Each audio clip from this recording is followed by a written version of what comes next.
Assalamualaikum warahmatullahi wabarakatuh. Ketemu lagi. Hari ini kita akan membahas tentang tindakan-tindakan untuk pengobatan dan pemberian obat. Apa yang kita diskusikan pagi ini adalah persiapan pemberian obat, perhitungan dosis obat dan cairan, kemudian penggunaan unit dosis obat, dan pencegahan injuri pengobatan. Pertama, kita akan membahas tentang pentingnya obat. Jadi, obat adalah substansi yang diberikan kepada manusia atau binatang sebagai perawatan, pengobatan, ataupun pencegahan terhadap berbagai gangguan yang ada di dalam tubuh. Bisa untuk mengatasi gangguan atau untuk mengoptimalkan tubuh agar dia mempunyai daya tahan yang bagus. Kemudian bagaimana peran bidan? Bidan di sini jelas dia berhubungan langsung dengan pasien yang akan memberikan pengobatan. Oleh karena itu, bidan harus memahami obat ini dari A sampai Z, dari macam-macam obat, kemudian bagaimana pemberian, rute, dan lain-lain. Kemudian bagaimana menyebut obat, bidan ini harus menamakan obat ini berdasarkan susunan zat kimia, bukan nama atau merek dagang. Jadi kalau kita tenaga kesehatan menyebut merek dagang itu seperti iklan. Jadi kita menyebutnya asam fusidat. Mereknya bisa Fuladik, bisa Fuson, bisa Putadin, bisa Fusigra, Fusipar. Ini isinya sama semua, yaitu asam fusidat. Kalau kita menyebut obat paten, jadi biasanya obat paten ini lebih mahal dibanding obat generik. Ini kita seperti mengiklankan. Jadi kita menyebutnya asam fusidat. Jadi asam fusidat nanti terserah dari pasien mau membeli atau mau merek yang mana, bebas. Jadi isinya sama, obat generik dan obat paten. Bedanya obat generik ini dari pemerintah, obat paten ini produk-produk swasta. Kemudian obat-obatan yang digunakan dalam praktik kebidanan menurut Permenkes nomor 9, ini 9.000 salah ya, tahun 2002 tentang praktik kebidanan, yaitu Roboransia, vaksin, shock, untuk obat untuk shock anafilaktik, adrenalin, dan lain-lain. Jadi teman-teman nanti harapannya memahami obat-obat yang dijelaskan dalam Permenkes sebagai berikut, termasuk obat-obat untuk penanganan asfiksia pada bayi baru lahir. Jadi untuk ibu dan untuk bayi baru lahir. Kemudian faktor-faktor yang mempengaruhi reaksi obat kita harus tahu. Jadi yang mempengaruhi absorpsi obat. Yang dimaksud absorpsi adalah pergerakan obat dari luar ke dalam tubuh melalui aliran darah, kecuali obat-obat topikal. Jadi misalnya dia penyerapannya di dalam usus. Misalnya obat zat besi. Ketika penyerapan di dalam usus, dia dipengaruhi oleh konsumsi minuman yang lain, misalnya minum teh. Nah, ketika minum teh bersamaan dengan zat besi, dia akan mengganggu absorpsi dari zat besi tersebut. Kemudian memahami distribusi obat ke dalam tubuh. Jadi setelah diabsorpsi, maka obat ini didistribusikan ke dalam tubuh menuju sel dan jaringan sel di dalam jaringan-jaringan tertentu. Kemudian di dalam sel terjadi metabolisme obat, sehingga obat ini menjadi zat kimia yang lebih aktif yang bermanfaat sesuai dengan kebutuhan. Kemudian setelah metabolisme akan terdapat zat sisa berupa ekskresi sisa. Ekskresi sisa ini bisa dikeluarkan melalui urin, feses, keringat, dalam bentuk cair atau padat, maupun dalam bentuk udara lewat paru-paru. Jadi kita kadang pasien yang mengkonsumsi obat tertentu, urinnya berubah warna, keringatnya beda baunya, kemudian nafasnya baunya beda. Ini karena ada ekskresi dari sisa obat yang diminum pasien. Nah, ini ya yang penting sekali untuk bidan teman-teman pahami adalah prinsip pemberian obat. Ada 8 benar. Jadi kalau ditanyakan ada berapa benar sih? Referensi ini mengatakan 5 benar, 6 benar, 7 benar, 8 benar, 9 benar, 10 benar. Jadi memang banyak referensi yang menyebutkan ada 5, ada 6, dan sampai 12. Jadi di sini kita akan menjelaskan prinsip pemberian obat 8 benar ya. Kalau teman-teman mau melihat referensi lain boleh. Jadi benar pasien, benar obat, benar dosis, benar waktu, benar jalur pemberian atau rute, benar informasi, benar respon, dan benar dokumentasi. Benar pasien yang pertama, jadi obat diberikan kepada pasien yang tepat. Nah, cara memastikan pasien yang tepat, kalau di rumah sakit, di klinik kita memastikan dengan gelang identifikasi. Jadi sesuai prosedur di rumah sakit, misalnya ada yang menyebutkan minimal 2 identitas di gelang, misalnya nama dan rekam medis, atau nama dan tanggal lahir dan rekam medis. Jadi minimal 2 itu, boleh ditambah yang lain. Biasanya tidak dikasih alamat karena terlalu panjang. Tapi ketika kita mengidentifikasi, kita boleh juga menanyakan alamat atau kita sebut identitas pribadi pasien. Kemudian ketika kita memberikan obat, kita operkan kepada teman, misalnya, kita nggak boleh bilang, ini obat A untuk pasien kamar 7. Jadi, nggak boleh menggunakan identifikasi yang bukan nama pasien, nomor rekam medis. Karena identifikasi nomor kamar, ruang pasien, misalnya ruang VIP, itu kan subjektif. Jadi, ketika pagi, pasien di kamar 7 ini pasien A, siang bisa ganti pasien B. Nah, ketika kita hanya mengatakan untuk pasien ruang 7, ketika pasien sudah ganti, kita bisa memberikan kepada orang yang salah. Jadi kita harus mengidentifikasikan nama dan nomor rekam medis minimal. Boleh dengan tanggal lahir. Kemudian setelah benar pasien, yang kedua adalah benar obat. Jadi, obat yang diberikan kita harus benar-benar memastikan sesuai dengan resep dokter. Jadi nanti kita akan bertemu dengan obat-obat yang namanya hampir sama. Jadi terdengar sama. Jadi kita harus benar-benar hati-hati. Jadi benar tidak yang dimaksudkan ini obat A, jadi obatnya disebut mirip atau tampak mirip dari produknya. Misalnya, oh warnanya merah bentuknya kecil.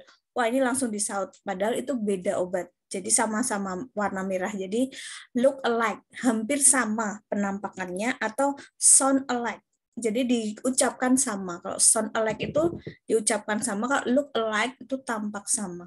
Rasa look alike, sound alike. Ini kita harus hati-hati ya. Kemudian kita cek juga obatnya ini udah expired atau belum, kualitasnya masih baik atau tidak. Jadi kita harus tahu obat dengan kualitas yang masih baik itu bagaimana, obat yang sudah rusak itu penampakannya bagaimana. Kemudian selanjutnya adalah benar dosis. Jadi benar dosis di sini, teman-teman, karena kadang obat itu tidak diberikan dalam dosis tunggal. Misalnya dalam 1 vial ini dia hanya mendapat setengah vial, atau tablet ini setengah tablet. Bisa juga kadang pasien itu diberikan tidak 1 tablet utuh, tapi setengah tablet. Jadi pemotongan tablet harus dilakukan dengan terstandar, misalkan dengan ujung pisau yang tajam atau alat pemotong obat yang khusus. Jadi jangan sembarangan, nanti dapatnya nggak pas 50% dari obat itu, bisa lebih, bisa kurang, nah itu nggak tepat, nggak standar. Kemudian sebelum melakukan perhitungan dosis, alat standar yang digunakan sesuai dengan kebutuhan, seperti gelas ukur obat, syring, atau skala tetesan untuk mendapatkan pengobatan dengan ukuran yang tepat. Jadi, misalnya sendok. 1 sendok makan itu 5 mili. Nah, itu yang dimaksudkan sendok makan bukan sendok makan Indonesia, tapi sendok makan di luar negeri. Jadi sendoknya besar. Jadi teman-teman akan bingung, masa 1 sendok makan ada 5 mili? Karena ukuran sendok makan itu, sendok makan di luar negeri itu berbeda, sendoknya lebih besar. Kemudian kita melihat satuannya, misalnya dia miligram, gram, mililiter, mikrogram. Jadi kita harus benar-benar melihat dari dokter ini terapinya berapa, dosisnya berapa, kemudian kita juga membaca di obat ini dia satuannya apa. Jadi satuan ini bisa mengecoh kita dan membuat kesalahan. Kemudian Selanjutnya adalah benar waktu. Jadi obat ini diberikan harus sesuai dengan program pemberian, frekuensinya, jadwalnya, kemudian agar diberikan dengan tepat, kita harus menjadwalkan dengan baik sehingga perawat atau bidan dapat merubah waktu sesuai dengan kebutuhan pasien, tapi efeknya tetap maksimal. Misalnya kebutuhan insulin diberikan setengah jam sebelum pasien makan. Nah, ini harus benar-benar disampaikan ke pasien, waktunya harus sesuai. Kemudian pemberian obat antibiotik. Nah, pemberian antibiotik ini dia akan efektif, mempunyai efek yang terapeutik atau mempunyai efek penyembuhan dalam darah dalam rentang waktu misalnya 60 menit sesuai jadwal pemberian obat. Jadi misalnya kita mau buat jadwal, kita nggak boleh lebih dari 30 menit dari jadwal itu, maksimal 60 menit. Misalnya ada obat antibiotik yang diberikan per 6 jam. Per 6 jam berarti dalam sehari diberikan 4 kali. Ada yang per 8 jam berarti dalam sehari diberikan 3 kali. Ada yang per 12 jam, ada yang per 24 jam. Jadi ketika ada obat yang diberikan per 8 jam, sehari 3 kali, jangan diberikan kalau antibiotik ya, jangan diberikan misalnya jam 7 pagi, 12 siang, kemudian jam 6 sore, atau 7 malam. Ini kan kita kalau lihat 7 sampai 12, 7, 8, 9, 10, 11, 12, hanya 5 jam. Jadi belum ada 8 jam. Jadi benar-benar kita harus buat jadwal. Kalau jam 6 tambah 8 berarti jam 14. Jadi jam 2. Setelah jam 2, 2 tambah 8 berarti jam 20, jam 8 malam. Jadi kita benar-benar memberikan obat itu tiap 8 jam. Kemudian benar rute. Jadi rute yang diberikan, obat yang diberikan harus sesuai rute yang diprogramkan. Jadi dari dokter ini mintanya rutenya yang mana, kemudian kita harus menyesuaikan dengan jenis obatnya. Jadi obat bisa sama-sama obat vitamin K untuk neonatus, ada yang dia bisa diberikan hanya intramuskular, ada yang bisa intramuskular dan intravena. Jadi kita lihat dulu disediaannya ini untuk yang apa dulu, intramuskularkah atau intramuskular dan intravena. Kita harus sangat hati-hati. Kesalahan rute bisa membahayakan pasien. Kemudian penentuan rute terbaik ditentukan oleh keadaan umum pasien. Jadi ketika dokter memberikan terapi obat oral, tapi kita sebagai garda terdepan yang bertemu dengan pasien, kita tahu untuk pasien ini, dokter untuk pasien ini kondisinya dia tidak sadar. Jadi ketika diberikan oral, resiko aspirasi, resiko apa, atau ada resiko lain kita sampaikan. Maka nanti dari dokter bisa dialihkan ke obat intravena yang tidak obat oral atau sesuai dengan kebutuhan pasien. Jadi intinya selain sesuai keadaan umum pasien, disesuaikan dengan kecepatan respon yang diinginkan, kemudian sifat kimiawi dan fisik obat, serta tempat kerja yang diinginkan. Jadi tujuannya obat ini mau di mana? Misalnya antibiotik untuk daerah genitalia atau daerah otak atau daerah saluran pencernaan, saluran pernapasan itu akan berbeda. Kemudian obat ini dapat diberikan dengan peroral, lewat mulut. Lewat mulut itu bisa sublingual, jadi dia dihisap di bawah lidah, kemudian parenteral, itu lewat intravena atau pembuluh darah, kemudian topikal itu lewat kulit, rektal lewat anus, inhalasi lewat dihirup. Nah, ini ada rutenya ya, oral, parenteral, topikal, rektal, inhalasi. Kemudian selanjutnya benar informasi. Nah, ini teman-teman ketika memberikan obat jangan langsung diletakkan aja. Pak, ini obatnya ya. Jadi tanpa informasi yang tepat. Jadi beberapa obat beda cara konsumsinya. Ada yang harus dikunyah, dilembutkan pakai gigi, itu biasanya obatnya manis ya. Kemudian ada yang dihisap, jadi dia kayak permen itu dihisap. Kemudian ada yang langsung ditelan, kemudian ada yang obat harus sebelum makan, 30 menit sebelum makan atau 60 menit sebelum makan. Kemudian obat yang diminum setelah makan juga ada. Kemudian 1 sendok makan, 1 sendok teh. Nah, ini 1 sendok teh ini biasanya setara berapa mili nanti harus dilihat juga. Jadi kita ketika diminta 1 sendok makan, kita pakai sendok kita, itu nanti nggak valid. Kemudian benar respon. Jadi respon dari obat yang diberikan itu sesuai yang diharapkan. Jadi kita sebelumnya mengkaji riwayat alergi, melakukan skin test untuk obat antibiotik injeksi yang diberikan pertama kali, kemudian kita kaji responnya. Jadi kita nggak memberikan obat ini, Pak ini obatnya saya injeksikan ya, setelah itu udah kita nggak peduli lagi. Enggak, tapi ketika kita melakukan tindakan yang lain, Ibu, tadi saya kasih injeksi ampicillin, tadi skin test-nya aman ya Bu, nggak ada reaksi alergi.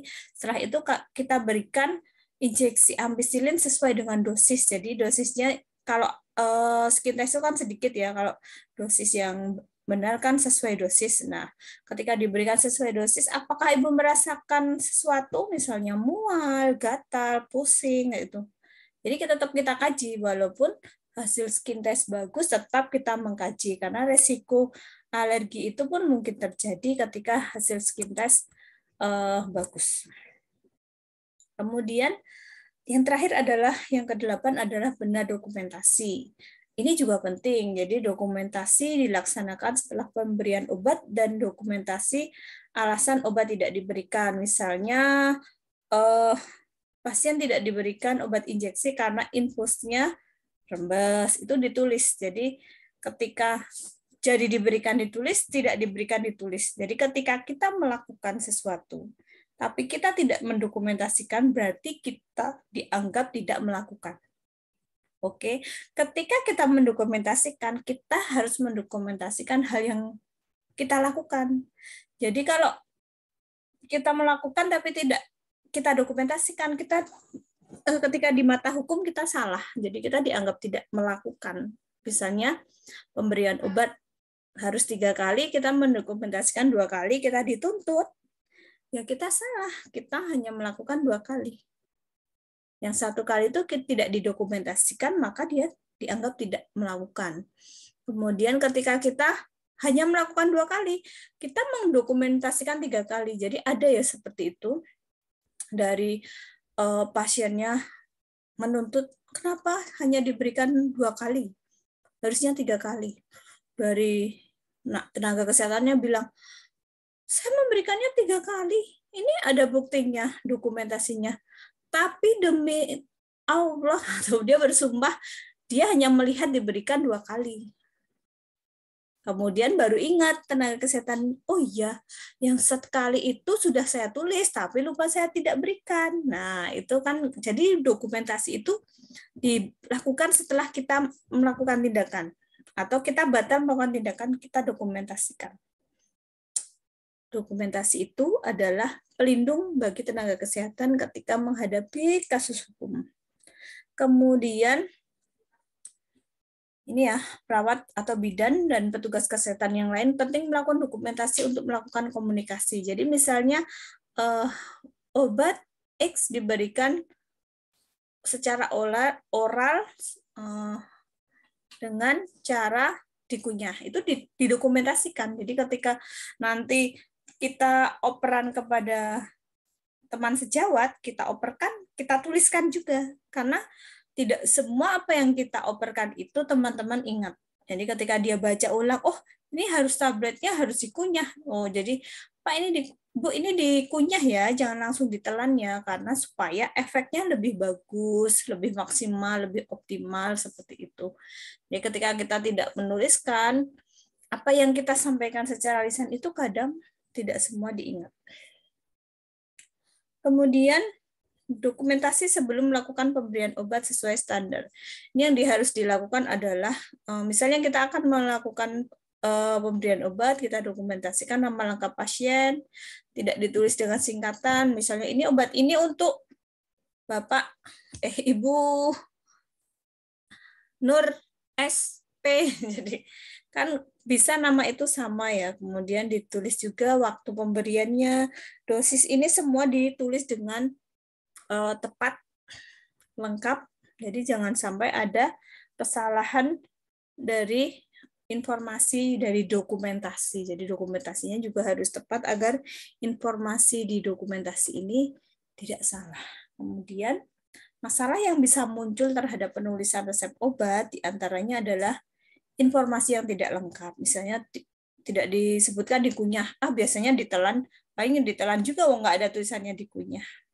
Kemudian tulisan yang sulit dibaca, ini sering terjadi. Kemudian tulisan tidak jelas, tidak bisa dimengerti, penempatan angkanya salah, harusnya 0,02 ditulis 0,2. Nah, ini kan human error juga. Kemudian dosis yang tidak sesuai standar. Jadi ada standarnya, tapi dari terapinya tidak sesuai standar. Bisa karena dia tidak up to date dengan ilmunya, atau dia salah dalam mengingat juga bisa. Jadi tenaga kesehatan, perawat, bidan harusnya bisa sebagai advokat. Jadi dia harus paham dosis juga, jadi bisa mengingatkan ketika pemberian perhitungan dosis itu salah. Ketika ada resep yang tidak jelas apa yang dilakukan, maka segera dilakukan kontak terhadap yang menulis resep tersebut. Jadi kita harus memastikan, nggak boleh mengira, ini kayaknya ampicillin deh, nggak boleh pakai ilmu kirologi, harus benar-benar. Kemudian lanjut ya. Alat penakar dosis, jadi seperti kita sebut tadi, jadi ketika disebutkan 1 sendok makan itu artinya 15 cc. Kalau 1 sendok teh itu 5 cc. Jadi kalau sendok makan di sini kayaknya nggak sampai ya 15 cc. Jadi ketika kita tidak melihat cc-nya, ketika ditulis 1 sendok makan, maka kita menggunakan pengukur itu kita ambil 15 cc. Kemudian karena ada variasi volume dalam bentuk sendok, maka idealnya ini ya, tiap wadah obat. Jadi yang ideal itu sekarang tiap obat itu dikasih tempat, tutupnya itu ada gini, untuk mengukur obatnya. Jadi sekarang udah jarang ya, cuman ada ditulis 1 sendok makan, tapi tanpa sendok takar yang dibawakan tepat. Jadi ketika 1 sendok, itu juga dibawakan sendoknya itu yang sesuai, jadi yang cekung, bukan sendok makan kita yang nggak cekung. Kemudian obat tetes, penetes yang digunakan adalah penetes baku. Ada syarat-syaratnya, jadi ketika kita melakukan obat tetes, kita menggunakan alat tetesnya yang standar. Biasanya sudah dibawakan, kemudian kita lihat aturan pemakaian obat dalam penulisan resep, misalnya antekonam sebelum makan, dan lain-lain. Kemudian bagaimana menghitung dosis obat tablet atau pil atau kaplet. Jadi kalau tablet itu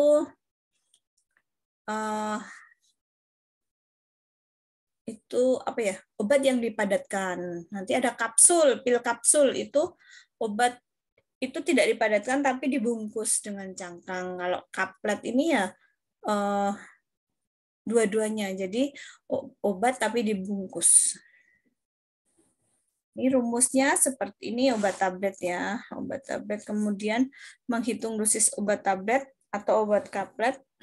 Ini ya, obat tablet adalah obat bubuk yang terdiri dari 1 atau lebih macam obat yang dipadatkan dalam bentuk lonjong atau lempeng yang hanya dapat diberikan melalui oral atau mulut atau sublingual. Jadi di bawah lidah itu dihisap, itu biasanya dihisap di bawah lidah. Kalau di mulut ada yang ditelan, ada yang dikunyah. Rumusnya adalah order obat bagi sediaan obat dikali 1 tablet. Contohnya ketika dokter meminta berikan paracetamol 250 mg, kemudian sediaannya obat paracetamol ini 500 mg, maka order dokter tadi 250 dibagi sediaannya 500 dikalikan 1. Jadi dapatnya pasien ini adalah setengah tablet. Kita memotongnya harus menggunakan alat yang terstandar agar benar-benar tablet itu terbagi setengah-setengah, nggak 60%, 40%, jadi tidak imbang. Kemudian untuk obat serbuk ini diberikan secara parenteral atau intravena atau lewat infus. Ini obat berbentuk bubuk yang harus dilarutkan dengan air dan hanya dapat diberikan melalui intravena, antara lain obat antibiotik ya, seperti ceftriaxone, cefotaxime, ampicillin, ceftazidime, dan masih banyak lainnya. Jadi dia sediaannya dalam vial berbentuk bubuk, dia diencerkan terlebih dahulu. Biasanya dilarutkan dengan 10 cc aquabides. Tapi beberapa juga ada yang dilarutkan 5 cc. Jadi tergantung ini kalau dilarutkan 5 cc terlalu pekat nggak? Kalau tidak ya tidak apa-apa. Tapi kalau terlalu pekat ya kita buat jadi 10 cc. Rumusnya, nah jadi intinya kita memiliki kebebasan dalam melarutkan obat serbuk. Jadi nggak harus 10, nggak harus 5, boleh 7, boleh 8. Ketika dia dosis tunggal, kita lebih mudah ya. Kita larutkan, kemudian kita kasihkan semua. Tapi ketika dia dosisnya nggak sama dengan satuan vialnya itu, isinya misalnya 1 vial 1 gram, dokternya minta 500 mg atau separuhnya, atau mintanya 750 mg. Nah, ini kita harus memberikan pelarutnya agar perhitungannya agar mudah ketika kita memberikan ke pasien. Jadi jangan 7, tapi 10 atau 5. Jadi nanti ketika kita membutuhkan 750 gram, kita mudah menghitungnya. Jadi ini ya tadi ya, 1 liter air itu 1000 cc. 1 cc 1 mililiter. Jadi diingat ya, cc sama mililiter itu sama. Tapi miligram tidak sama dengan cc. Jadi kita harus benar-benar paham. Kemudian sediaan obat selain tadi ada tablet, ada kapsul, ada kaplet, ini ada ampul dan vial. Jadi obat-obat injeksi parenteral biasanya berbentuk ampul. Ampul ini berisi cairan obat dengan dosis tunggal. Ada juga yang tidak dosis tunggal. Kemudian vial ini berisi serbuk kering, bisa dosis tunggal atau multiple. Jadi ampul seperti ini ya, dia terbuat dari gelas kaca, ujungnya runcing, ada lehernya, nanti ada tandanya bulat, ini untuk kita memecahkan. Jadi nanti untuk mengambil obatnya kita harus memecahkan dahulu, mematahkan ampul terlebih dahulu di bagian lehernya. Ini kalau takut biasanya malah remuk nih tutupnya nih. Tapi kalau kita santai aja, ceklik gitu, nanti dia mudah untuk patah. Jadi di sini ada tandanya bulat ini, kita meletakkan tangan di sini jempol. Jadi kita tekannya di sini. Di bulatan itu kita tekan. Kalau vial, ini penutupnya karet. Jadi di atas karet itu ada plastiknya. Plastiknya kita lepas. Nah, ini di sini ada karet. Jadi kita bisa tusuk karet ini. Nah, ini ya yang kuning, biru ini dilepas dulu. Nanti di tengahnya ada karet. Biasanya merah, hitam, seperti itu. Ini isinya serbuk ya. Ini isinya serbuk. Kemudian kita larutkan dulu menggunakan air atau aquabides atau NaCl, tergantung dari obatnya.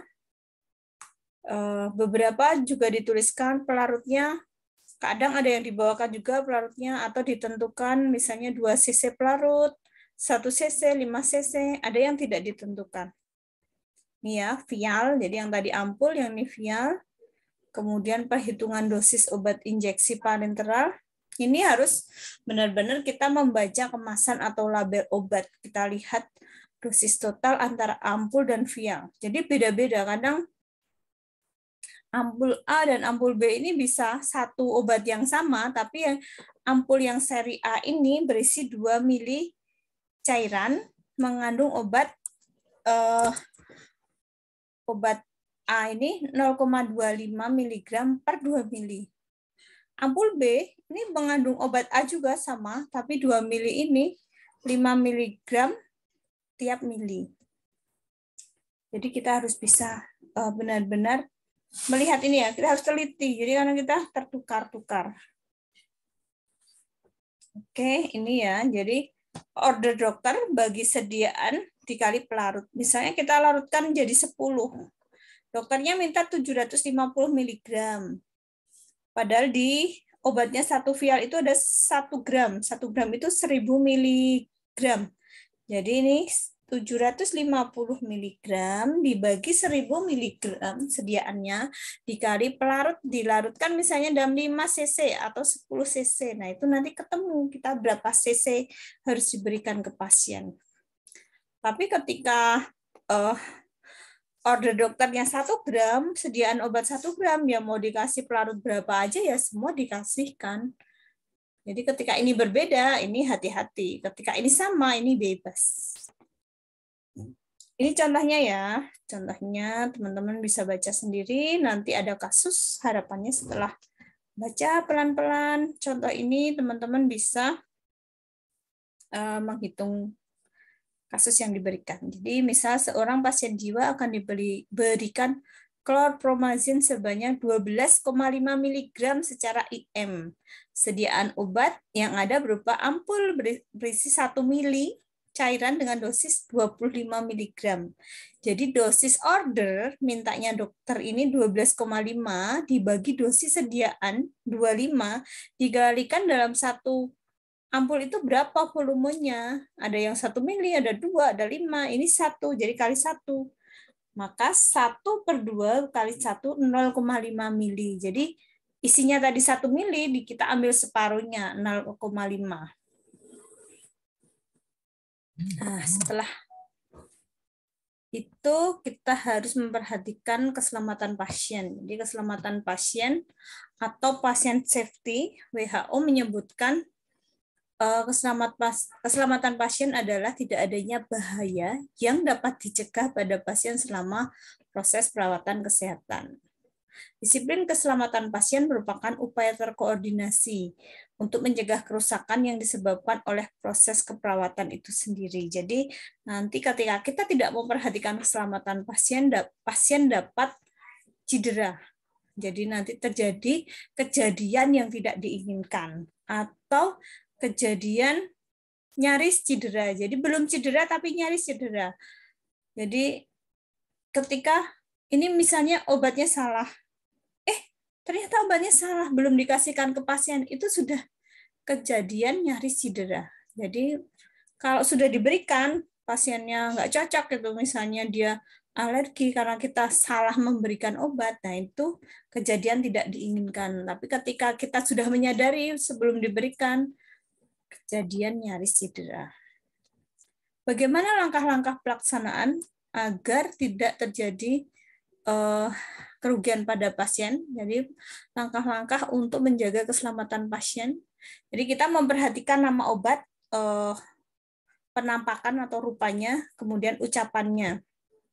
Kita harus perhatian look alike. Look alike itu penampakannya mirip. Nah, jadi hati-hati, ini mirip tapi beda, sama-sama warna merah, tulisannya gede-gede kayak gitu. Vial itu hati-hati. Kita harus baca, jangan disaut ke ini mirip langsung ambil, jangan. Baca dulu. Kemudian sound alike. Jadi ketika ada terapi dokter mengatakan ceftriaxone, kita nggak jelas. Ya maaf dokter, diulang lagi saya tidak jelas. Ceftriaxone. Oke, ketika kita jelas, dokter benar ya ceftriaxone. Nah, kita berikan umpan balik. Benar nggak yang kita dengar tadi? Jadi kalau ketika kita memberikan umpan balik, kemungkinan untuk salah ini lebih kecil lagi. Kemudian, ini ya yang sound alike, kemudian ini LASA. LASA. Look alike, sound alike. Ini hati-hati. Kemudian setelah benar obat, kita harus memastikan benar pasien. Kita identifikasi pasien dengan benar, jangan asal ini kemarin yang di sini Bapak A ini langsung Bapak A langsung ke situ langsung dikasihkan, ternyata udah ganti pasien. Jadi harus hati-hati. Atau sudah pindah, pasiennya ini pindah kelas. Jadi dari kelas 3 ke kelas 2, kan belum pulang. Dikiranya yang masih di situ masih pasien A, ternyata udah ganti. Kemudian komunikasi secara benar saat serah terima pasien atau handover. Jadi operan jaga. Ketika operan jaga kita mengoperkan dengan tepat 8 benar tadi. Kemudian memastikan tindakan yang benar pada sisi tubuh yang benar. Jadi misalnya pengobatan intramuskular. Jadi intramuskular sekarang kanan, nanti kiri, nanti kanan, nanti kiri, ini diingat juga, nggak boleh salah. Mengendalikan cairan elektrolit pekat. Mengendalikan cairan elektrolit pekat, jadi beberapa obat yang pekat ini akan berbahaya untuk pasien. Misalnya obat-obat intravena atau diberikan dengan infus ya. Jadi kita harus memperhatikan ini berbahaya nggak untuk pasien. Ini harus diencerkan lagi nggak, misalnya pemberian antibiotik biar cepat di oplos 3 mili. Kalau ini terlalu pekat ya jangan, kita harus tambah lagi misalnya 7 mili, 8 mili, 10 mili. Kemudian kita memastikan akurasi atau ketepatan dalam pemberian obat.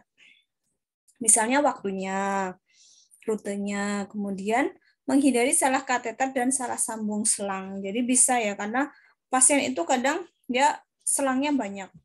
2 jalur, 3 jalur. Nah, ini kita harus hati-hati. Kemudian menggunakan alat injeksi sekali pakai. Jadi spetnya jangan, ini sayang nih diulang pakai lagi.